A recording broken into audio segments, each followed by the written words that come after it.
Bonsoir mes chers amis, nous allons donc entamer cette semaine la paracha de Shemini, c'est celle qui suit la fête de Pessah. Donc ce Shabbat, je rappelle aussi que c'est Shabbat Mevarechin, on va annoncer le nouveau mois.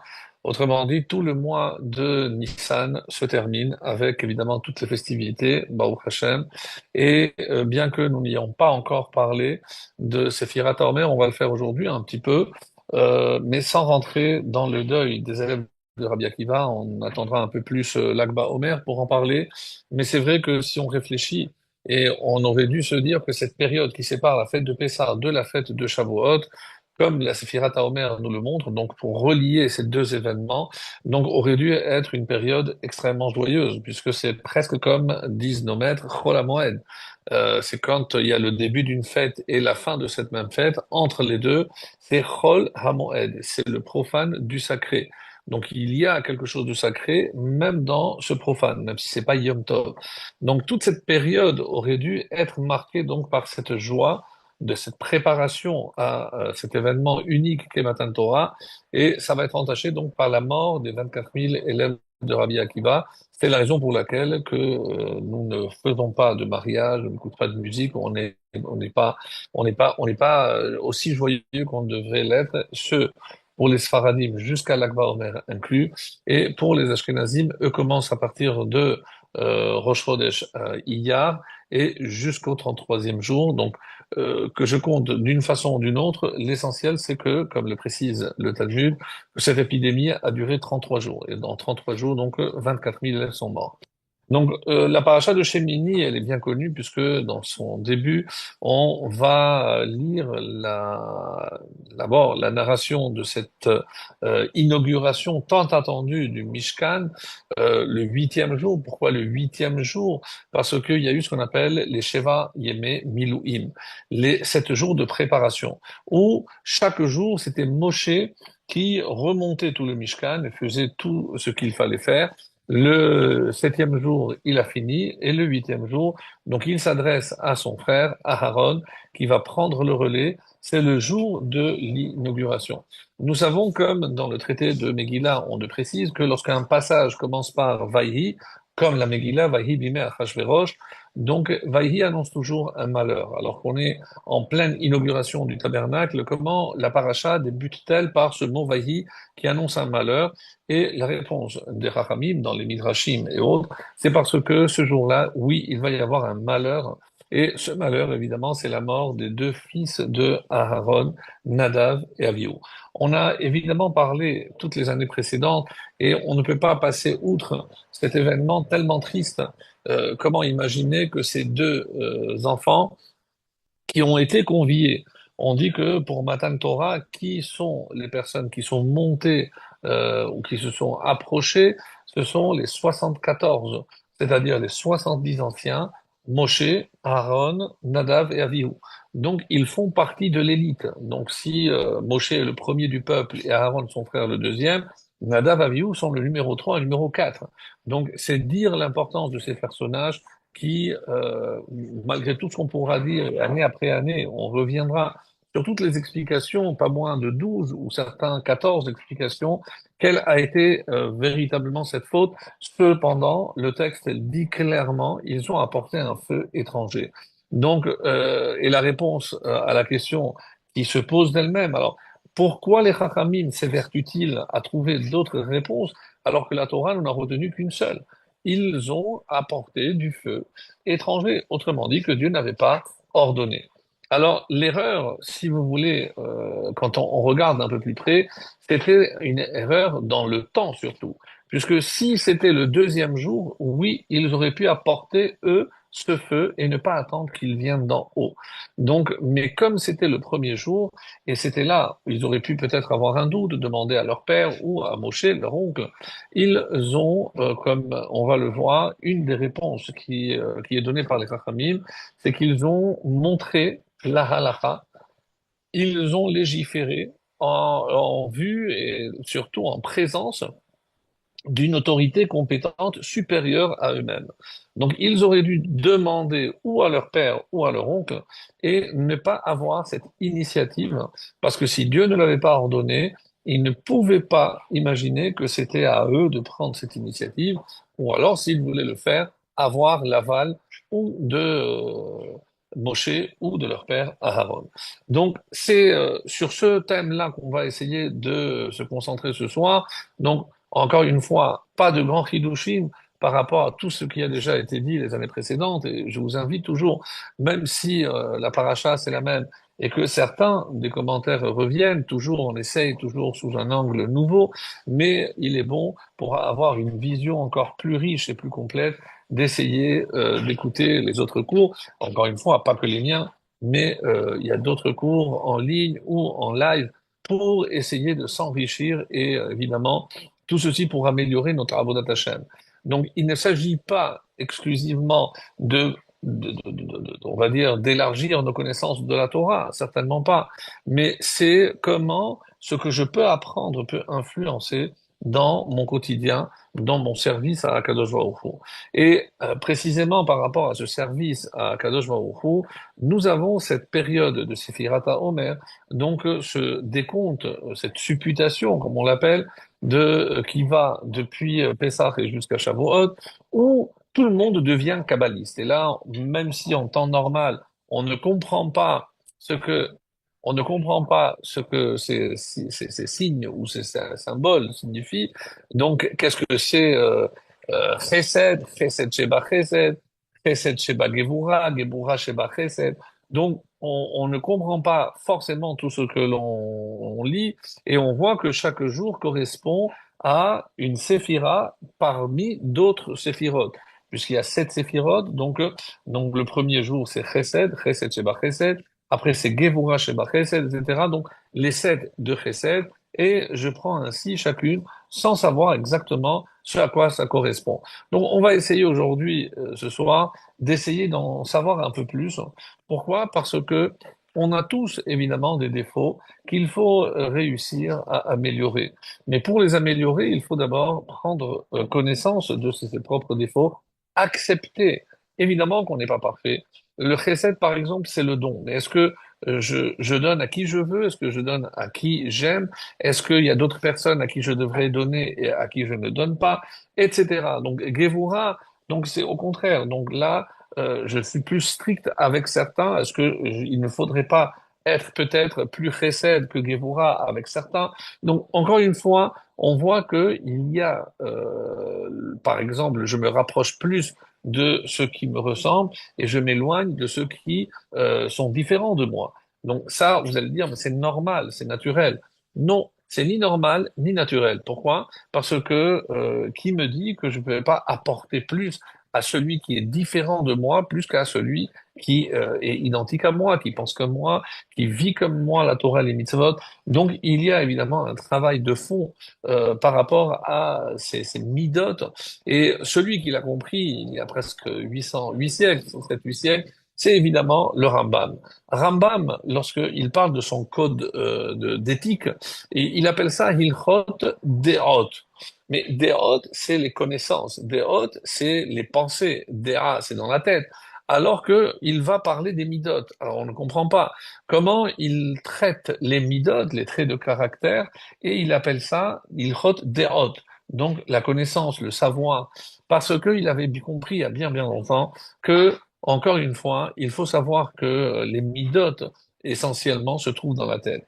Et que si je veux changer quelque chose en moi, eh ben, ça doit commencer obligatoirement par la pensée. À savoir, si je pense correctement, si je pense convenablement. Parce que tant que, pour moi, je pense que cette personne ne mérite pas mon respect, alors je ne vais même pas mettre en question le fait que cette personne, eh ben, je ne la respecte pas, parce que, d'après mon critère, je pense qu'elle ne mérite pas mon respect. Alors, et ainsi de suite. Donc, voilà pourquoi, donc, il faut essayer de comprendre quel est ce travail essentiel, et pourquoi je dis essentiel, parce que sans cela, on ne sera pas prêt à recevoir la Torah. Donc, on voit que le don, l'acceptation de la Torah, Hachem veut donner. C'est pour ça que c'est Matan Torah. Mais est-ce que moi, je suis apte à recevoir la Torah? Est-ce que je me suis préparé convenablement à recevoir la Torah? Ça, c'est la question qu'on doit tous se poser, mes chers amis, en cette période de préparation qui, rappelons-le, va durer quand même 50 jours.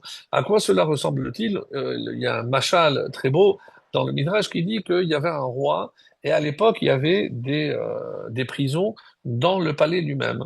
Et un jour, le roi est sorti et il se trouvait tout seul, il n'avait personne à qui parler et c'était apparemment à proximité d'un puits où on mettait les prisonniers et il a commencé à parler à un prisonnier qu'il a trouvé extrêmement intelligent, extrêmement intéressant et tous les soirs il sortait pour échanger avec lui et il lui demandait, toi, d'après toi, qu'est-ce qu'il faudrait faire? Et il avait des conseils extraordinaires, il connaissait tous les thèmes, toutes les régions géographiques. Il s'est dit, mais cet homme, quel gâchis qu'il soit en prison.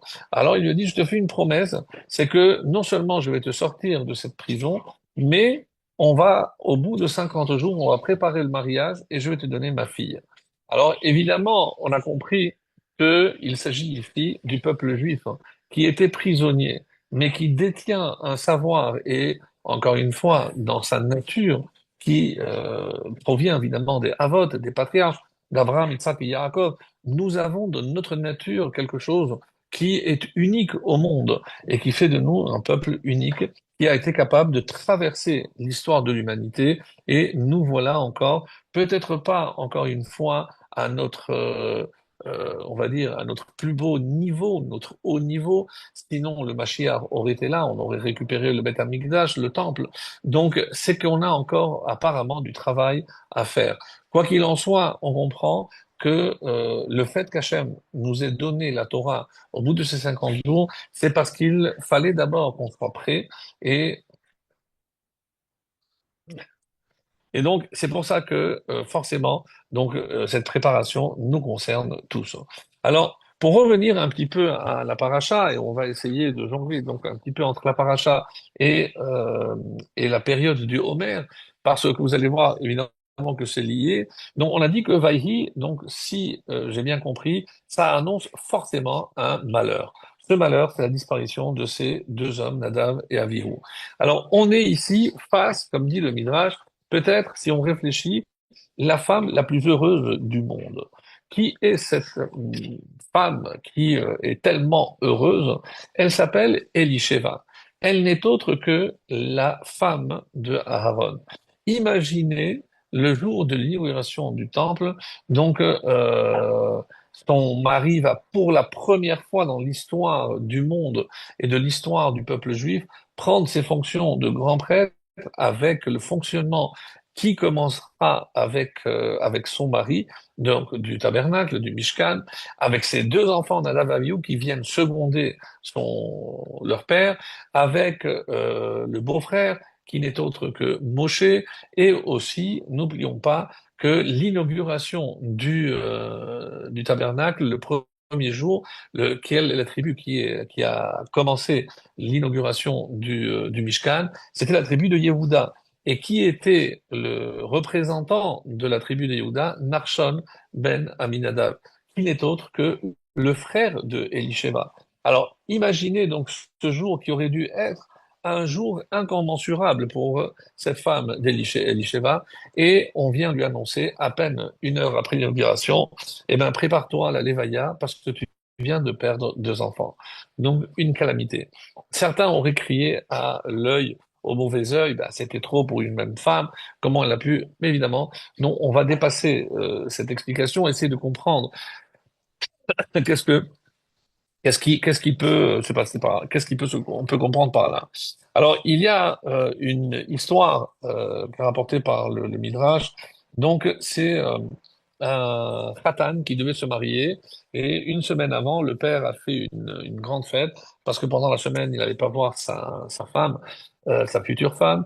Et à ce moment-là, donc, le père fait une grande fête qu'on aurait pu appeler fiançailles ou autre. À un moment donné, il envoie son fils chercher du vin dans la cave. Le fils va chercher du vin, il se fait mordre par un serpent. Et le père attend le vin n'arrivant pas, ne voyant pas son fils, il se lève voir et il voit que son fils est mort.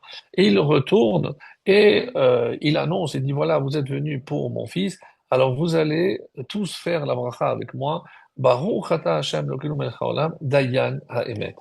Et tout le monde, stupéfait, dit oui, mon fils vient de mourir, mais comme il était prêt à se marier, donc comment on peut passer d'une joie suprême à une tristesse presque suprême de perdre son fils, ici perdre deux de ses enfants. Donc, c'est l'explication que les Chachamim vont donner à ce terme de Vaïhi.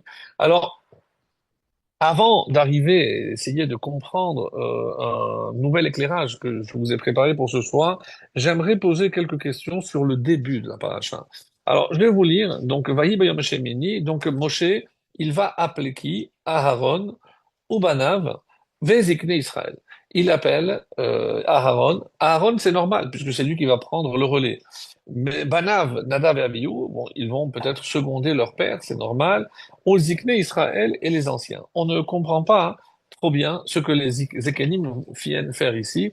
Alors, sachez que cette question, elle est posée par le Ola Chaim Akadosh, par le Kliyakar aussi. Et pourquoi il voulait ces témoins?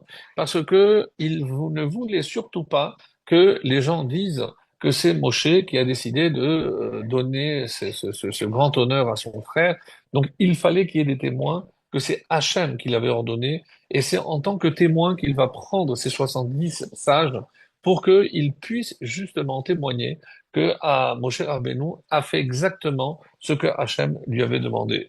Donc, il y a un midrash très beau qui compare Israël à un oiseau. Pourquoi? De la même façon qu'un oiseau ne peut pas s'élever sans ses ailes, quelles sont les ailes du peuple juif? Ce sont ses anciens. Autrement dit, on ne peut pas s'élever sans nos anciens. Alors ici, par le terme d'anciens, c'est évidemment nos sages, ceux qui sont là pour nous conseiller, pour nous remettre sur la bonne droite lorsque on risque de se perdre.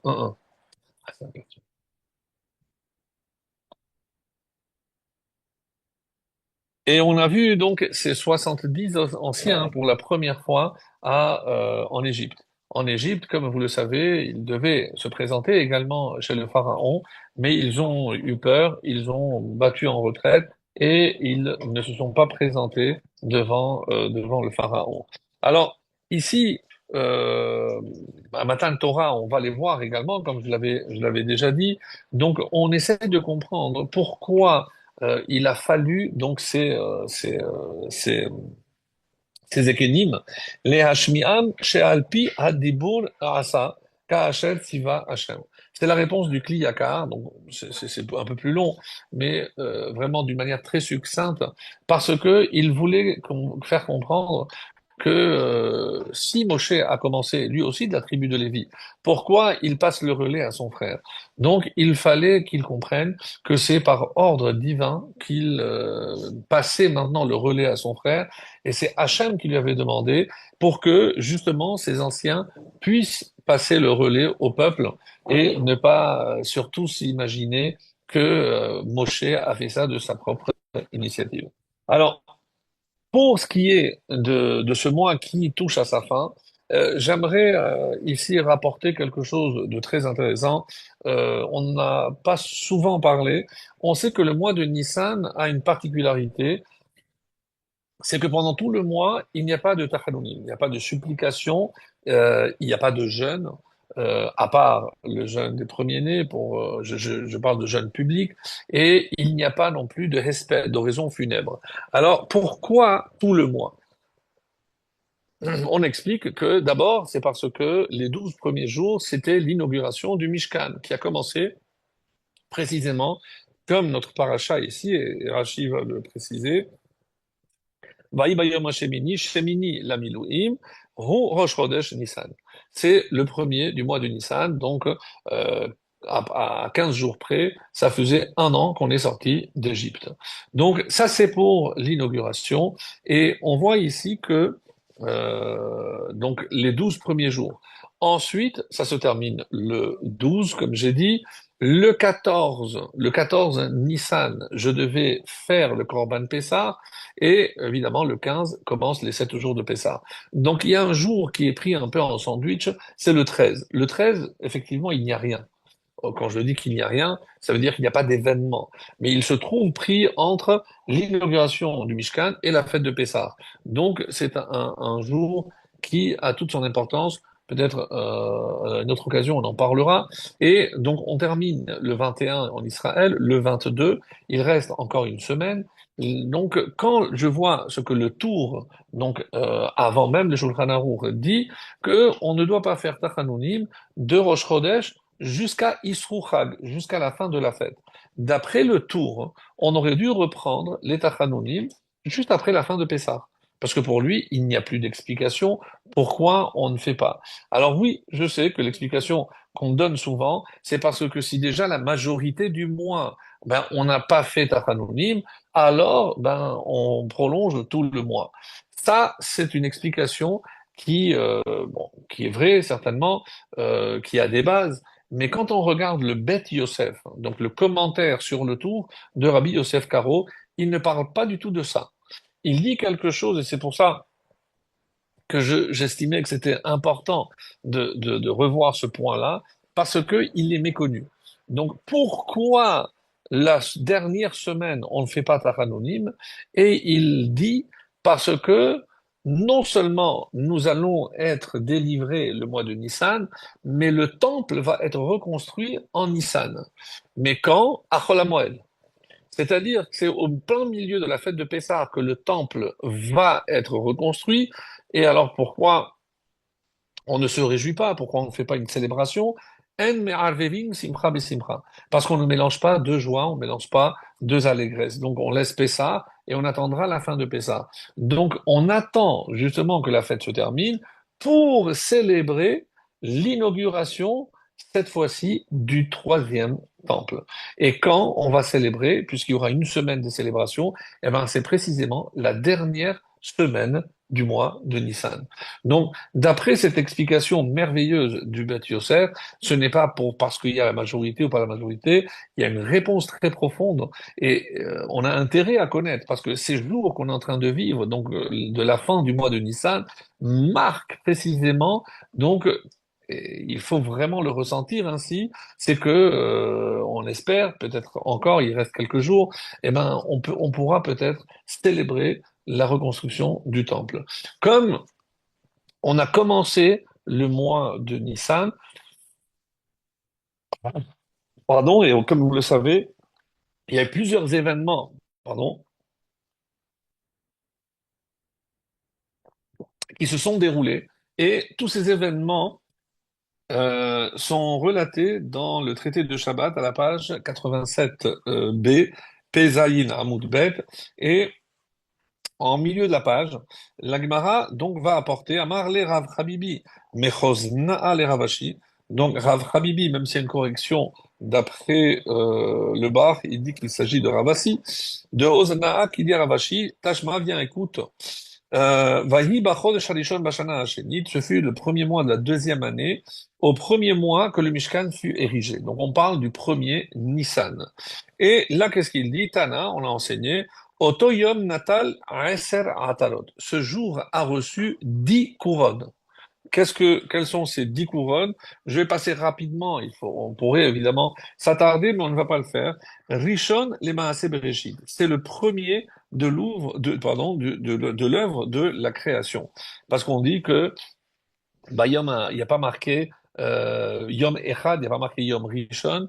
Donc pourquoi? Parce que on a attendu que la Shekhinah descende définitivement et le jour qui est appelé Yom Rishon, c'est précisément le premier jour de l'inauguration du tabernacle et on dit que c'était la finalisation de la création du monde. Il y a des midrashim qui font une comparaison merveilleuse entre la création du monde et l'érection de, du Mishkan, où on voit une comparaison par rapport à des termes, etc., quelque chose de magnifique. Donc, forcément, c'est l'aboutissement, on va dire, de la création du monde. Parce que si je dis que c'est Bishvil Réchit, c'est que pour Réchit que Dieu a créé le monde, c'est pour le peuple juif. Et quand est-ce que le peuple juif a reçu pleinement la Shekhina? C'était ce premier jour de l'inauguration. C'est pour ça qu'on dit Rishon les Nessi'im. C'est le premier jour aussi où on a commencé les sacrifices, les offrandes des 12 princes. Rishon la Kehuna, le premier jour de la Kehuna, parce qu'à partir de ce jour, Aaron et ses fils ont accompli pour la première fois le service sacrificiel. Jusque-là, donc, rappelez, et c'est Rachid qui le rappelle, qu'il était réservé uniquement aux Bechorot, donc aux premiers-nés. Donc, Rishon Avoda, le premier jour du service, hein, puisque c'est le premier jour où il y a eu les les offrandes, les sacrifices collectifs, comme par exemple le Tamid. C'est aussi Rishon et Yeridat Haesh, c'est le premier jour où le feu est descendu. Le premier Rishon Lachilat Kodashim, le premier jour où on a mangé les sacrifices. Hein. Rishon Leshikun Shechina, le premier jour de la résidence de la Shechina. Rishon Levalechet Israël, le premier jour où les Kohanim ont fait Birkat Kohanim, ont béni l'ensemble du peuple juif. Rishon Leisur Hamamot, et le premier jour de l'interdiction d'élever des autels en dehors donc du temple, puisque une fois que le temple existe, le Mishkan, il était interdit de faire ce qu'on appelle des bamot. Donc le premier jour, aussi Rishon Lachodashim, le premier jour des mois de l'année, c'est-à-dire Nissan, qui va être marqué pour la première fois comme étant le premier mois de tous les mois. Donc on voit qu'il y a 10 couronnes. Après, bon, la Gemara va revenir et détailler ceci. Mais déjà pour que l'on comprenne que ce premier jour était rempli d'une kedusha incroyable et ça va expliquer donc d'autant plus donc ce malheur qui va frapper non seulement la famille de Aaron mais évidemment tout le clan d'Israël puisque on ne peut pas interrompre les festivités de l'inauguration même si ça a été entaché par ce deuil et vous voyez le parallèle donc entre la préparation à Matan Torah qui va être aussi entachée par le deuil de la mort des élèves de Rabbi Akiva. Donc, il y a aussi ce paradoxe entre un événement joyeux, dont on se prépare à quelque chose d'unique, et en même temps quelque chose aussi, malheureusement, de triste, la perte de 24 000 élèves. Alors, et sur la suite, et c'est sur cela que je voulais venir, parce que ça va nous prendre un petit moment pour essayer de comprendre, mais c'est très très beau comme explication. Et regardez le deuxième verset. Vayomer el Aharon. Donc ici, qui parle? C'est Moshe. Moshe dit à Aaron, Kach lecha, prends pour toi un jeune taureau comme offrande de faute. Et ici, les khatat, ve'ayil, et un bélier comme offrande d'élévation, de rola, sans défaut, et offre-les devant Hachem. Donc, Rashi expliquera à quoi ça fait allusion. Donc, ici, il doit prendre Egel ben Bakar, les khatat, pour la faute. Mais de quelle faute s'agit-il? Quelle faute? Alors, évidemment, on a tous à l'esprit que khatat et Egel, c'est chet à Egel. Donc, il demande d'offrir justement, ce jeune taureau pour expier la faute du veau d'or. Mais c'est la suite qui est un peu étonnante. Ve'el bene Israël tedaber lemor. Et aux enfants d'Israël, tu vas dire qui parle et qui doit transmettre au béné Israël. Si c'est Moshe qui parlait à son frère, donc Moshe demande à Aaron, maintenant tedaber, toi tu parles au béné Israël. Mais depuis quand on a vu ça? Tous les commentateurs s'interrogent. Mais normalement, c'est Moshe qui transmet directement. Donc toi, Aaron, tu vas faire ça, et il se tourne vers les béné Israël, dit, vous allez faire ceci ou cela. Mais pourquoi il passe par Aaron? On a rarement vu ça, à part pour le pharaon, pour des raisons qu'on connaît, que lui ne parlait pas directement au pharaon, ou ne faisait pas directement certaines plaies, il passait à travers Aaron. Mais ici, on ne comprend pas. Ve'el bene Israël tedaber lemor, kechu seir aizim lechatat, eux, ils vont prendre maintenant ici, Seir Izim, un bouc comme offrande de faute. Donc pourquoi ce bouc? Et comme offrande de faute, ainsi qu'un veau. Donc eux aussi, ils vont prendre un hégel et un mouton dans leur première année sans défaut comme offrande d'élévation. Et un taureau et un bélier comme offrande de paix pour les immoler devant Hachem, etc. Donc ils apportèrent ce que Moshe avait demandé à l'entrée de la tente et toute l'assemblée s'approcha et se tint près d'Hachem. Et voilà, c'est ce qu'il va dire, Moshe. Cette chose qu'Hachem vous a ordonnée, faites-la, et la gloire d'Hachem vous apparaîtra. Donc, on attend impatiemment l'accomplissement donc de ces sacrifices, de ces corbanotes, pour enfin voir la Shekhinah descendre. Donc, On revient à cette question. Donc, en gros, pour ce qui est des offrandes, on a un peu de mal à comprendre. Pourquoi Aaron, lui, il n'a qu'un veau à offrir et Israël a un veau et un bouc? Pourquoi? Alors, ça, c'est en gros la question. Donc, Hegel et les réponses des Midrashim et autres. Donc, on dit ici que le Hegel, c'est pour les chaper al chet Hegel. Donc, ça, je peux comprendre. Mais pourquoi pour les bénis Israël, c'est ir izim lechatat? Ici aussi comme faute. Mais c'est quoi le bouc? Où est-ce qu'on a vu un bouc et lié à quelle faute? Vous avez certainement pensé à la même chose que moi, puisqu'il s'agit de la vente de Yosef. Alors vous pouvez me dire, mais quel lien il y a entre la vente de Yosef et un bouc? Mais rappelez-vous, qu'est-ce que les enfants, les frères de Yosef ont fait, pardon? Ils ont pris la tunique et ils ont égorgé un bouc, ils l'ont trempé et ils l'ont amené devant le père. Et là, mes amis, peut-être on s'est jamais arrêté sur ce point-là, mais pourquoi tout simplement ne pas dire, ben on l'a pas vu? Donc, je vous rappelle que eux avaient avancé et que le père a envoyé Yosef pour savoir ce qu'il en était.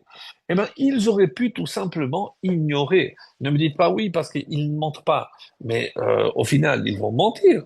Oui, non, ils n'ont pas vraiment menti. C'est le père qui a dit, c'est sûr que c'est une bête féroce qui l'a dévoré. Oui, mais enfin, tremper, c'est quoi? C'est pas mentir. Alors, mentir pour mentir, tu n'as pas besoin de prendre un bouc. Tu n'as pas besoin de rien prendre. Tu dis, ben, Yosef, on l'a pas vu. Pourquoi tu ne l'as envoyé? Bon, on l'a jamais vu. Il n'est jamais arrivé à bon port. Et point à la ligne. Ou alors, il y a encore mieux. Certains disent, quand Yosef apparaît, je vous ramène un petit peu en arrière. Quand Yosef apparaît, les frères, surtout Shimon et Lévi, disent, ah, voilà Baal HaChalomot. Et ils viennent avec une hostilité claire et très voyante. Et Yosef dit, je ne comprends pas. Mais pourquoi vous voulez me faire du mal? Je dis, mais écoute, d'abord parce que on t'a jugé. Et si on veut te tuer parce que toi tu as fait des rêves, c'est ça. Ben sache que nous aussi, on a aussi la névoie. Et est-ce que tu savais que de toi, de ta descendance, il y aura un homme qui va faire à Vodazara à 10 tribus qui vont se perdre à cause de ton descendant. Alors Yosef, il dit, mais de quoi vous parlez? Je dis, oui, il s'appelle Yerovam ben Nevat. Tu sais que on dit qu'il faisait des drachot, des explications de la Torah que personne n'avait jamais entendues. Alors que les choses soient claires. Yerovam ben Nevat n'est pas le dernier des abrutis. Chas v'shalom. Yerovam ben Nevat, c'était un génie. Si il a été choisi pour diriger, être le roi de 10 tribus, c'est que c'était pas le dernier des idiots. Et malheureusement, à l'approche des fêtes de Sukkot, comme tout le monde devait aller pèleriner et aller au temple, et dans le Khatser, là-bas, il y avait le trône pour le descendant de David. Je vous rappelle qu'on est après le schisme, et pour la tribu de Yehuda et celle de Binyamin, qui régnait, c'était le fils de Shlomo, Rehoboam, Roboam. Donc il y a Jéroboam au nord et Roboam au sud. Et donc, comme il y a un seul trône, elle dit comment? Moi, je vais aller à Yerushalayim et je vais rester debout alors que lui n'a qu'une seule tribu et encore et demi, et moi, je règne sur 10 tribus, je vais rester debout. C'est une humiliation, un affront que je ne suis pas prêt à subir. Donc, c'est par kavod, ni plus ni moins.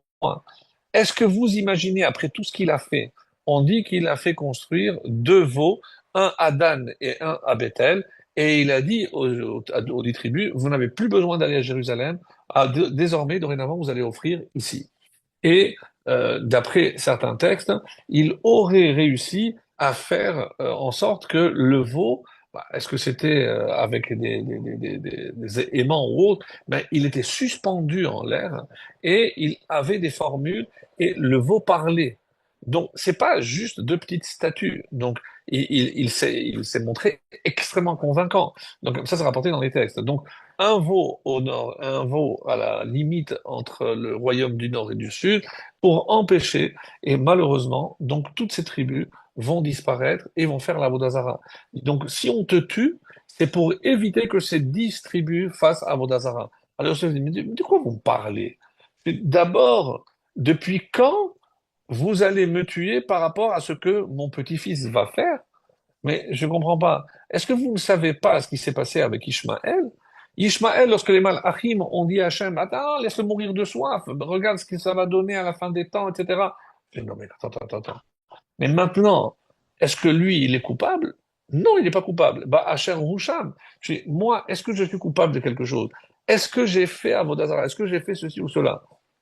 On dit, bon, ça, on te l'accorde. Mais il n'en reste pas moins. Il a dit, non, mais vous vous trompez complètement. Parce que si vous me parlez d'Avodazara, mais vous aussi, vous allez faire Avodazara. Donc, quand moi j'ai rêvé, mais Alemim Alumim, donc on est tous en train de se prosterner avant que moi je me lève. Mais on va tous faire Avodazara lorsque il y aura le veau d'or. Donc, et le veau d'or, c'est votre faute. Vous savez pourquoi? Parce que vous allez me vendre en Égypte.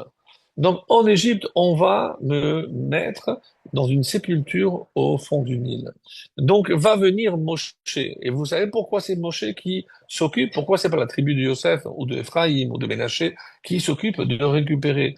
Parce que c'est à cause de Lévi, et Shimon aussi, mais à cause de Lévi que Yosef est descendu. Donc, c'est Moshe qui va essayer de réparer en faisant sortir, bon, cette fois-ci les ossements, mais il va quand même sauver les ossements de Yosef.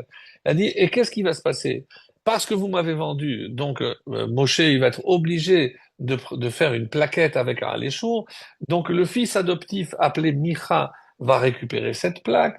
Cette plaque qu'il va récupérer, il va la jeter dans l'eau qui va être fondue, et là va apparaître un aléchor, va apparaître un veau qui va parler et pour lequel tout le monde va se prosterner.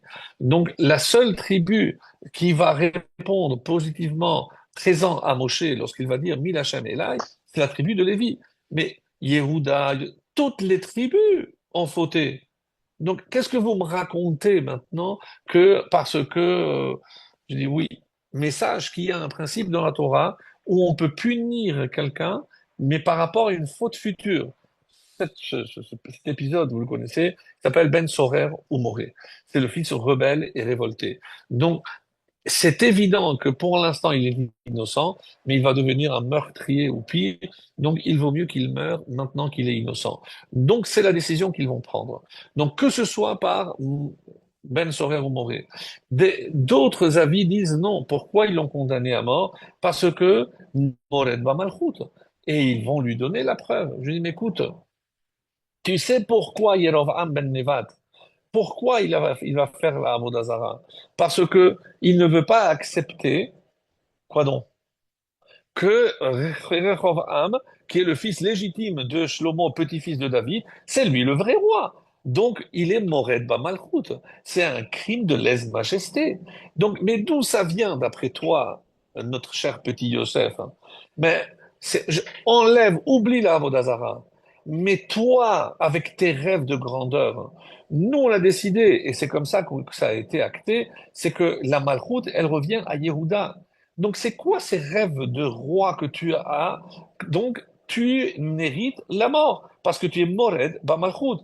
Et si ton petit arrière petit-fils, Yerovam ben Nevat, va faire ce qu'il va faire, c'est parce que tu lui as transmis dans les gènes de se révolter contre la véritable autorité qui est le vrai roi.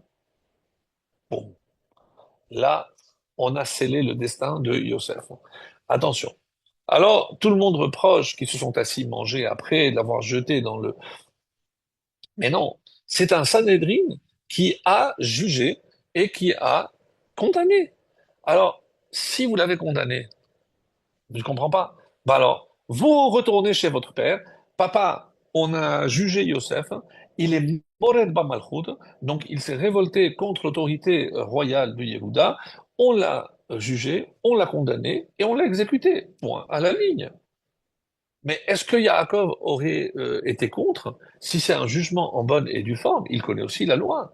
Donc, forcément, si je dis qu'ils ne l'ont pas fait de cette façon-là, c'est qu'ils avaient peut-être encore un doute que les choses n'étaient pas aussi claires. Donc, le fait maintenant qu'ils passent par ce subterfuge d'aller prendre un bouc pour tremper, parce que comme Rachid le dit, c'est le sang qui ressemble plus au sang humain, etc. D'accord, tout ça c'est très joli, mais ça veut dire qu'ils n'étaient pas droits dans leurs bottes. Ça veut dire qu'ils n'étaient pas clair. Si c'est un jugement, alors on tranche et on fait ce qu'il y a à faire. Donc, le fait de rester dans cette ambiguïté va entraîner cette catastrophe. Et donc, quand maintenant je reviens à notre première question initiale, lorsqu'on a dit, toi, Aaron, parce que qu'est-ce qui s'est passé? Ils sont venus te dire, Kum Aselanu, toi, Aaron, lève-toi et fais-nous un veau, une idole. Qu'est-ce qu'il a fait? Donc, Aaron, lui, n'a jamais eu l'intention de le faire, mais il a quand même fait l'acte.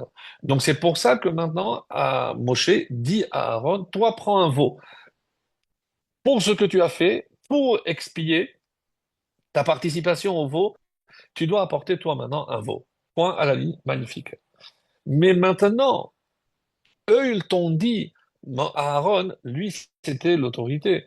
Ils t'ont demandé, toi, fais. Maintenant, toi, tu te lèves et tu leur dis, vous, vous allez faire ceci maintenant. De la même façon qu'ils se sont levés pour t'ordonner de faire quelque chose et tu as accepté. Maintenant, Daber Ata, toi, tu vas aller dire au peuple, allez prendre ce bouc. Et pourquoi? Parce que ça remonte à la faute de la vente de Yosef. Ou qu'est-ce qu'on remarque dans la vente de Yosef? Eh bien, exactement ce qu'on vient de dire. Donc, autrement dit, donc, parce que tout le monde a participé, eh ben, là maintenant, on va profiter de l'inauguration de ce Mishkan, de ce tabernacle, pour la première fois, pour obtenir le pardon pour le veau d'or et pour la vente de Yosef. Et donc, et si on demande, mais quel est le lien entre la vente de Yosef et le bouc? Donc, j'ai essayé en quelques phrases de faire ce lien pour mieux comprendre que ce de quoi il s'agit ici, c'est que normalement, si eux n'étaient pas très convaincus, qu'est-ce qu'ils auraient dû faire? Eh bien, il y avait à l'époque même celui chez qui leur père, Yaakov, aussi a étudié. On dit que Shem était vivant. Donc, avant de prendre une telle décision de condamner à mort quelqu'un, et qui finalement n'a pas été condamné véritablement à mort, alors bon, ils l'ont jeté avec des scorpions et des serpents, très bien, mais pourquoi ne pas aller demander à une autorité compétente? Ça aurait pu se faire avec Yaakov, mais ça aurait pu se faire aussi avec Shem. C'est-à-dire que lorsqu'on remonte à l'origine de cette faute, hein, c'est parce que on n'a pas osé demander. Demander la loi. Et on revient maintenant à cette inauguration. Qu'est-ce qui va se passer? Dans la Gemara, parmi les réponses qui sont données pour les enfants de Aaron, Nadav et Avihu, on nous dit que Horu halacha lifne moran. Parce qu'ils ont enseigné la halacha alors qu'ils avaient leur maître. Qui est leur maître? Soit Aaron, soit Moshe, puisque c'est Moshe qui donne ici toutes les ordres. Alors, par tous les ordres. Donc, si toutes les lois, c'est Moshe qui les transmet, alors il fallait savoir, et ils auraient dû demander, Moshe, est-ce qu'aujourd'hui aussi, c'est nous qui apportons le feu ou on attend que le feu descende? Non, le premier jour, c'est pas à vous de faire, ça, il va descendre tout seul. À partir du deuxième jour, vous pouvez apporter le feu. Terminé. Si on avait si Nadav et Abihu avaient fait ça. Donc, mais on voit que à travers le temps, c'est une problématique qui persiste. Les frères de Yosef n'ont pas demandé. Mais on va voir plus tard, Yerovam n'a pas demandé. Et personne, finalement, on s'octroie peut-être le savoir, ou c'est un signe de faiblesse que de demander, eh ben, quand on ne sait pas, on ne sait pas. Et quand il y a plus grand que soi, eh ben, c'est une mitzvah, et au contraire, je pense que c'est un excellent, ça prouve notre humilité de pouvoir demander à plus grand que soi. Et comme nous sommes dans la préparation de Matan Torah, on dit que ça fait partie des qualités indispensables pour recevoir la Torah, c'est l'humilité. L'humilité, c'est savoir qu'on peut demander et apprendre de tout homme. Je ne parle pas maintenant de l'âge ou pas de l'âge, mais on peut apprendre de tout le monde. Et ça peut être une halakha, ça peut être une halira, un comportement. Mais encore une fois, ici, on va voir tout au long de cette... Oui, je sais parce qu'ils n'étaient pas mariés, parce que ils avaient bu, etc. Toutes les réponses qu'on a vues les années précédentes. Là, ce soir, je voulais me concentrer uniquement sur celle-ci, c'est enseigner la halakha, alors que ça peut avoir des conséquences très graves. Donc, ici, on dit que, la Gemara d'ailleurs rapporte que, quelle est punition pour quelqu'un qui enseigne la halakha. Il se fait mordre par un serpent. Et donc, vous vous rappelez l'histoire de celui qui a été envoyé par son père. On dit que un jour, cet enfant a osé répondre à la place de son père, et c'est pour ça qu'à cette occasion, c'est le serpent, comme l'Agmara va l'expliquer, c'est le serpent qui vient punir. Mais quel rapport avec le serpent, vous allez me dire? Eh bien, tout, puisque au départ, quand Adam et Chava, donc surtout Chava, lorsqu'elle discute avec le serpent, il lui dit, mais le jour, pourquoi vous mangez pas? Non, parce que si vous mangez, vous allez mourir. Qu'est-ce qu'il a dit? Non, vous n'allez pas mourir. Je dis, mais depuis quand c'est le serpent qui enseigne? Donc, est-ce que c'est lui qui décide? Donc, comment il a osé? Alors, ça peut être aussi enseigner la halakha devant le maître, mais contredire carrément le maître.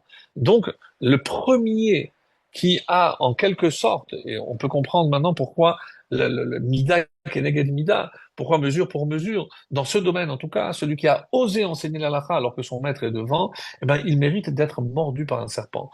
Alors, et pourquoi, comment s'appelle le venin? Donc, saraf. Saraf, c'est parce que ça brûle. Et on a aujourd'hui, où les punitions n'existent pas, on dit que malheureusement, c'est quelqu'un qui se brûle. Donc, c'est aussi comparé au serpent. Et comment sont morts les enfants de Nadav et Abihu? On aurait dû s'attendre à ce que ce soit des serpents. Non, parce qu'on dit que le feu qui est sorti s'est divisé en quatre flammes et deux sont rentrées par les narines de Nadav et deux par Abihu. Et donc, on dit c'est comme ça qu'ils sont morts, brûlés de l'intérieur. Comme le venin, une fois qu'il est inoculé, il traverse et il paralyse, il brûle et jusqu'à que mort s'en suive. Donc il y a une similitude, explique Nora Ramim, ici entre la mort de Navaviou et ce qui est dit par rapport à Moré Halacha Lifnei Rabo, celui qui ose enseigner une loi alors que son rave est présent. Alors, Moré Halacha Lifnei Rabo, Chayav Mita, c'est comme ça, et Nadav Avihu, donc le fait que ce soit par le biais de ce feu, c'est comme ça qu'on nous dit, le Nachash qui lui a dit non, tu peux manger et ne pas mourir, et devant Akadosh Baruch Hu, c'est comme ça que on a Aaron qui était le Rav, et ils lui ont dit, Kumo, Kum Amru Ta'aselanu Elokim, donc maintenant on comprend pourquoi dans le début de notre paracha, Moshe demande à Aaron, va-toi dire au peuple, c'est comme ça que tu vas réparer le fait d'avoir écouté lorsque eux t'ont demandé.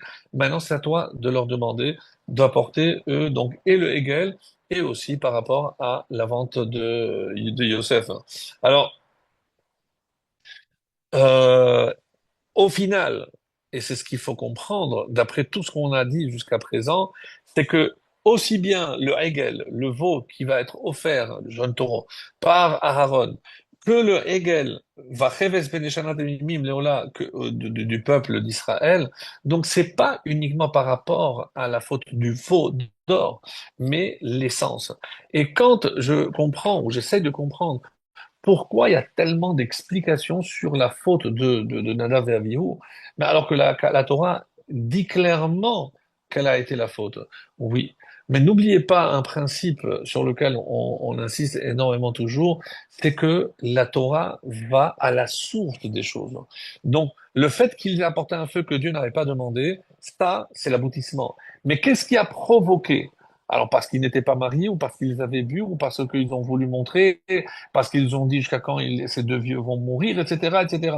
Donc, et sur la cause, tout est clair, puisque la Torah, on va pas aller contre la Torah. La Torah dit que c'est parce qu'ils ont apporté ce feu. Mais les Chachamim, et ça c'est pour nous apporter, nous aussi, une aide. Parce que quand on fait une erreur, il suffit pas de s'amender, non. Tant que je n'ai pas compris la source de ce qui a provoqué cette faute, eh ben, elle reviendra. Donc ici, tout ce passage nous invite, et pourquoi on lit ce passage de la faute d'Adaviou à Kippour? Parce qu'on vient s'amender devant Akadosh Baruch Hu. Alors oui, alors regarde, tu vois la conséquence, essaie de remonter à la source, essaie de comprendre. Et en essayant de comprendre ton fonctionnement, parce qu'il s'agit de cela, mes chers amis, c'est comme cela que tu vas être peut-être à même de comprendre ce qui ne va pas chez toi. Excusez-moi de le dire aussi crûment, mais si on n'a pas dans tel ou tel domaine fait des progrès, c'est que quelque chose ne va pas. Alors, on dit souvent que si on réfléchit à cette mitzvah de Sephirat HaOmer, elle est unique.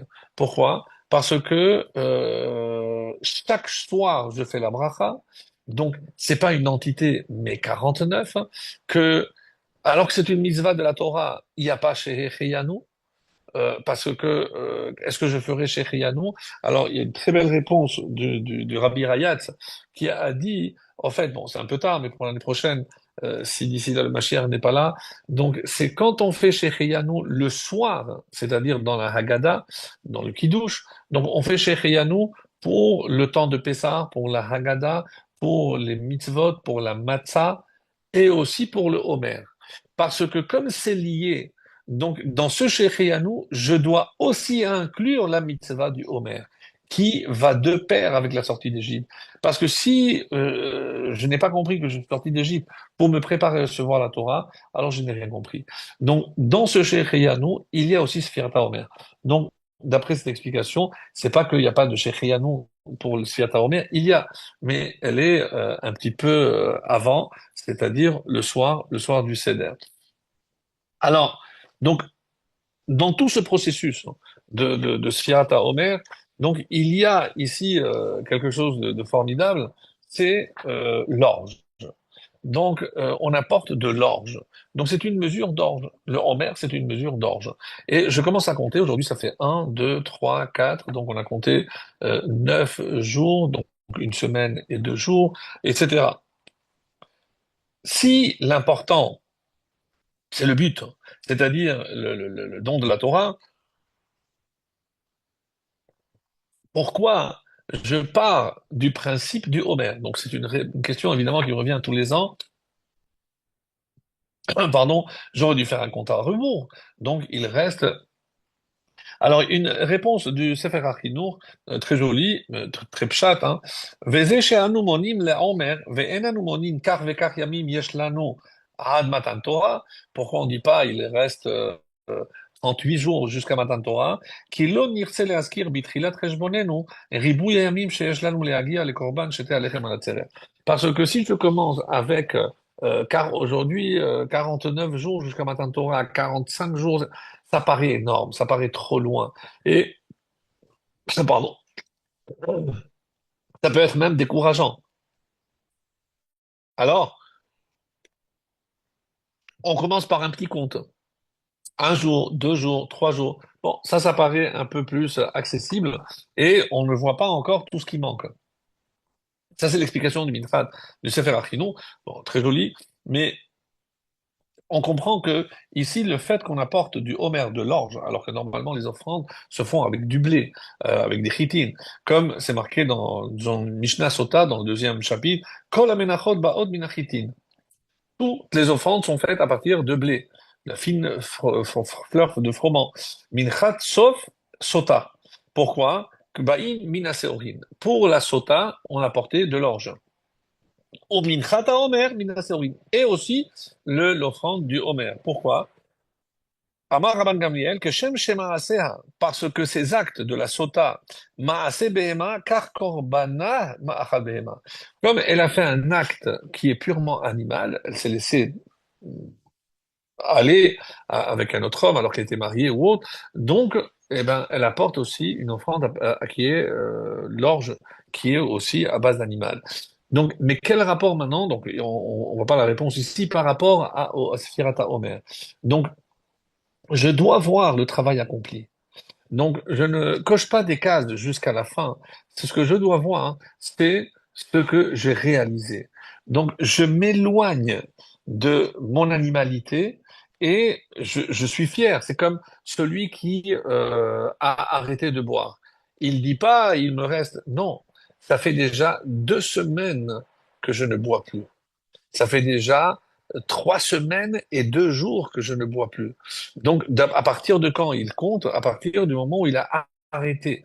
Parce que c'est ça qui l'éloigne de sa faute. Donc, j'ai trouvé que c'était un parallèle exceptionnel parce que c'est exactement ça. Donc, nous, on est sorti avec notre animalité. Autrement dit, ben, on n'était pas encore purifié. Après 3 générations d'esclavage en Égypte, il est évident qu'on n'avait pas le niveau requis pour recevoir la Torah.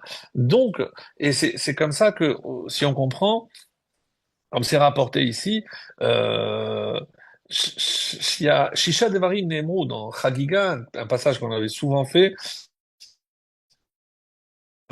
Tetzaïn, donc 16, Nemo Ben Adam, il y a 3 choses où il ressemble à un homme et 3 choses qui ressemblent à un animal. Donc chez Loshak et Malaché Asharet, les 3 comme un ange, Yeshlo Da'at, Kemalach Hasheret, il a la connaissance d'un créateur essentiellement, mais Alechim, Bekoma Zekufa, on marche debout, donc les pieds sur terre, mais la tête sur le ciel, la connexion entre le matériel et le spirituel. On met Saperim, Belashon HaKodesh, Kemalach Hasharet, on utilise la langue sacrée, la Shon HaKodesh, c'est la langue qui permet le maintien du monde. Donc, c'est pas forcément l'hébreu, mais c'est la Shon HaKodesh, c'est le langage du sacré. C'est évidemment tout ce qui concourt à maintenir le monde lorsqu'on étudie la Torah. Chez l'Oshak Abéma, mais il y a aussi 3 choses qui nous rapprochent de l'animal. Orlin veshotin kabehema, on mange et on boit. Parin veravin kabehema, on se multiplie, donc la procréation comme les animaux. Umotziin rei kabehema, et aussi, eh ben, on a des excréments comme les animaux. Donc, on a ce côté animal en nous. Et rappelez-vous, donc c'est pour ça qu'à Kippour, donc on s'abstient des relations, on ne mange pas et on ne boit pas, évidemment, donc on aura moins de besoins. C'est se détacher entièrement de notre animalité pour être comme les malachim, et c'est ce qui nous permet, le jour de Kippour, de dire à voix haute, Baruch Shem Kevod Malchuto, comme les malachim. Alors, il y a un très beau écouté Sichot du Rabbi qui va peut-être mieux exprimer l'idée que je voulais transmettre à travers cela. Et il est dit dans Shir Hashirim, Moshcheni, donc tire-moi, Acharecha Narutza, et on courra après toi. Alors, la phrase n'a pas de sens. Parce que si je te tire, comment je cours? Et pourquoi il y a marqué Moshcheni?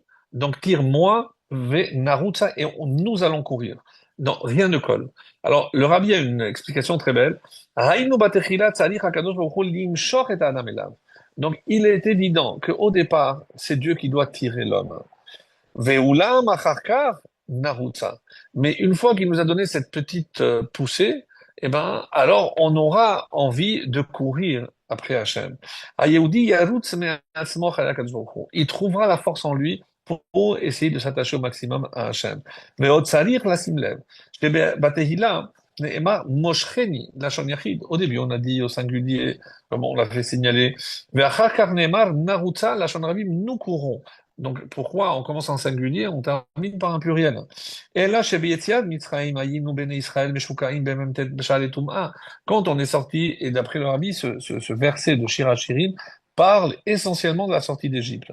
Donc, Hachem a dû nous tirer, et maintenant, nous, on va, et c'est le travail du Homer, courir derrière Hachem pour être digne de recevoir la Torah. Meshukaim ben tête sha'aret tum'a, ve'at erom ereve'eria, on l'a rappelé, était nu et dénudé, on a rappelé sans aucun mérite. Ve'rag nigla alehem melech malchei melachim uge'alam ulam kevan shegilu higiam lemala, ונוגע בנפשם האלוקית, אבל הם עצמם לא היו כלי לגילוי כזה ולא פעל בהם בפנימיותם. Donc, comme l'influence d'Hachem était essentiellement sur leur intériorité, donc Nefesh Elokit, donc, mais il n'y a pas encore le côté animal. Et c'est pour ça, לכן נאמר, מושכני בלשון יחיד, כיוון שהייתה זו משיכה רק לנפש אלוקית. Mais après, התכלית שהגילוי דנפש אלוקית יסחוב גם את נפש הבהמית.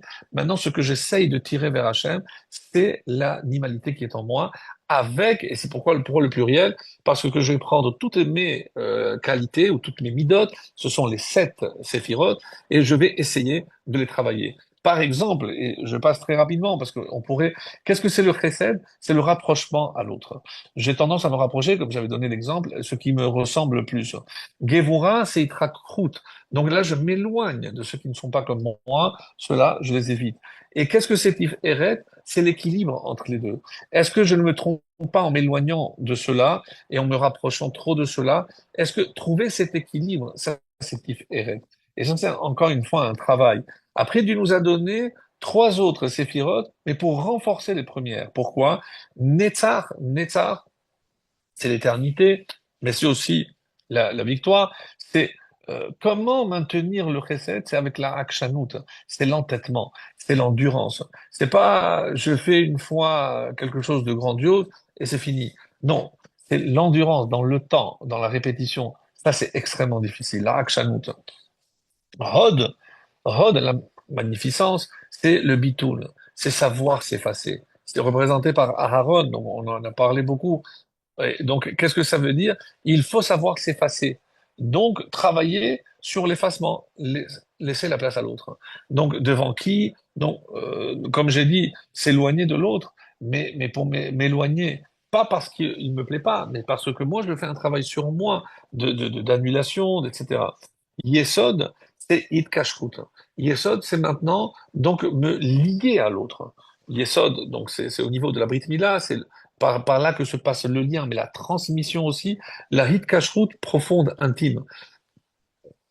Lorsque je vois que la relation que je dois avoir avec l'autre n'est pas superficielle. Et si on réfléchit aujourd'hui avec les réseaux sociaux, etc., mais tout ceci, c'est tellement superficiel.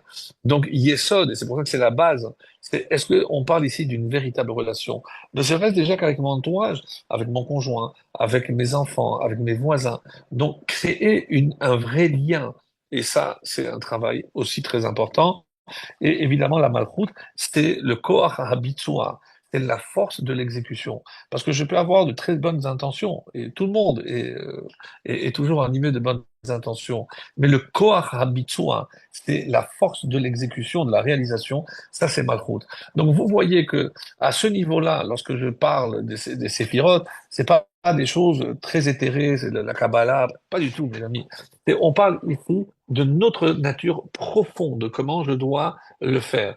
Et ça se termine par un exemple encore tiré du Rabbi aussi très très joli, c'est que on dit qu'il y a un couple avant de se marier, ils sont allés recevoir une bracha du Rabbi et la fille a commencé à pleurer. Le Rabbi a demandé au Khatan de sortir et ils sont restés une bonne demi-heure.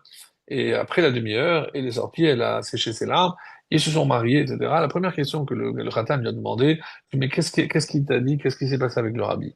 Et il lui a dit, je lui ai dit la vérité. C'est-à-dire que moi, je suis très colérique. Moi, je m'emporte très vite et que je lui dis que toi, tu étais trop bien, tu étais très calme, etc. Et que j'avais peur de ne pas tenir la relation parce que je n'arrive pas à me contrôler.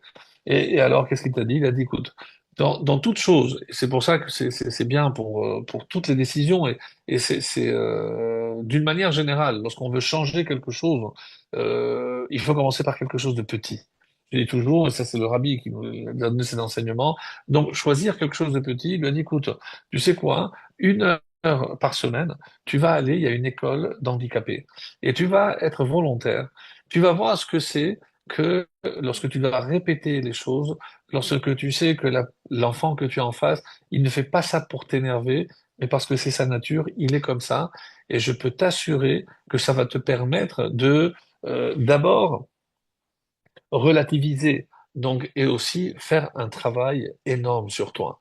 Et Baruch Hashem, ils ont eu beaucoup d'enfants, donc c'est pour dire que lorsqu'on veut opérer un changement dans sa vie, eh ben, il faut pas mettre la barre. Je dis souvent, je le répète souvent, c'est inspiré surtout du Rabbi, c'est que lorsqu'on met la barre trop haut, eh ben, on se rend compte qu'on ne tiendra pas, et après tout s'effondre. Donc, petit pas à petit pas, c'est vrai pour la teshuva, puisqu'on n'a pas parlé à la deuxième partie, mais la cacheroute, comme ce couple qui voulait faire teshuva, ils sont allés voir, ils pensaient que d'abord Shabbat, Nida, etc. Non, le Rav leur a dit non, pas du tout. C'est d'abord la cacheroute. Parce que tant que les canaux ne sont pas libres, ils sont obstrués, eh ben, tout ce qu'on va essayer de transmettre ne pourra pas passer. Donc il faut d'abord libérer les canaux et ensuite, tout ce que l'on pourra introduire, eh ben, ça va être effectivement bien reçu. Et je termine avec cela, puisque la paracha de Shemini, en règle générale, suit toujours la fête de Pessah. Shemini qui parle donc de ce que l'on doit introduire dans la bouche. Et curieusement, la paracha suivante, c'est-à-dire la Metzora, c'est de ce qui sort donc du Lashon Hara. Donc, quel était le message de la fête de Pessah? Pessah, la bouche. Donc, toutes les mitzvot se sont passées par la bouche par les deux signes. C'est quoi les signes? La trachée artère et l'œsophage. Donc, ce que je mange, ce que je bois, les vins, les coupes de vin, la matzah, et ce que je respire, mais je raconte, puisque c'est raconté. Donc, et ici, chez Mini, donc c'est ce que je mange, et Metzora, c'est ce que je fais sortir. Donc, ces deux parachiotes suivent parfaitement la fête de Pessah pour que, maintenant que j'ai compris l'essentiel de l'utilisation de ma bouche, eh ben, c'est l'utilisation que je vais en faire qui va me permettre d'arriver, si Dieu veut, digne de recevoir la Torah dans moins, évidemment, là, de 50 jours, pour ce rendez-vous que je vous donne au Sinaï pour recevoir directement la Torah d'Hachem.